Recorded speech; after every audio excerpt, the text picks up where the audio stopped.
200 plus nga lang yan, mga Maricoy. At ayan, meron ka ng aesthetic na takore. Grabe. Glass yan, mga Maricoy. At ayan, ang lakas ng pagkulo niya. As in, ang ganda niya sa personal. Oy, mga Maricoy. First time ko lang kanyo makakita ng ganito sa personal.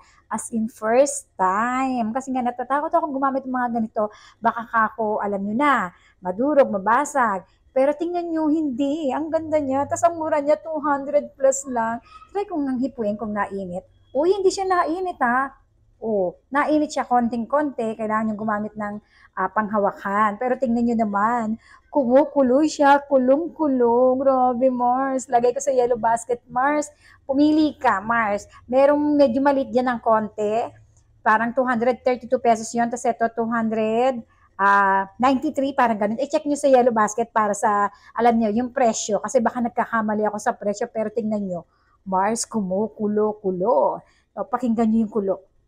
OMG, napaka-aesthetic niya, di ba? Ang ganda, mga Maricoy. I-click na sa ating yellow basket.